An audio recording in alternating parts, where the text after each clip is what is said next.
Hello everyone, আসসালামু আলাইকুম। কেমন আছে সবাই?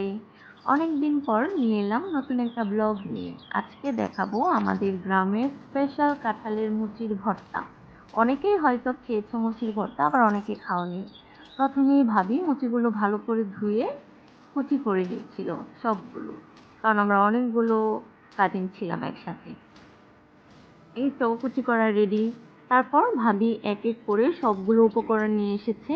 প্রথমে তেঁতুল, তারপর আখের গুড়, তারপর হচ্ছে লবণ মরিচ দিয়ে ভালো করে ভর্তাটা আজকে বানানো হবে। তারপর সবাই চলে গেলাম মরিচ পোড়তে। মরিচগুলো সাধারণত পোড়া হয় আমাদের গ্রামে লাঠির চুলায়, মাটির চুলায় যেটা রান্না করা হয় ওই কয়লা দিয়ে, কারণ এতে করে ফ্লেভার স্বাদ অনেকটাই ভালো আসে।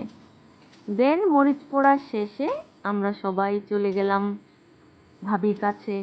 দেখতেছিলাম ভাবি কিভাবে কিভাবে করছে সবকিছু। আজকে অনেক দিন পর আমরা সবাই মিলে মুচির ভর্তাটা খাবো। আমি তো প্রায় অনেক বছর ধরে খাই না, কারণ গ্রামে ওইভাবে আসলে আগের মতো আর যাওয়াও হয় না। এই তো সবগুলো নিয়ে এসেছে ভাবি, এক এক করে সবকিছু একসাথে মিক্সড করবে।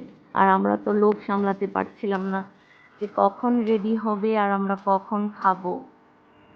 দেন সবগুলো একসাথে মিলিয়ে বানানো হয়েছে। মুচি ভর্তা আমাদের এখনই রেডি হয়ে যাবে। আর আমরা যে যার মতো চারপাশ ঘিরে বসেছি আজকে ভাবির হাতে মুচির ভর্তাটা খাবো। এই তো মুচি ভর্তা রেডি হয়ে গিয়েছে, দেখতেই থাকো আমরা কিভাবে খাই। দেখো স্পেশাল কি কালারটা এসেছে, অনেক জোর, অনেক ইয়াম্মি ছিল খেতে।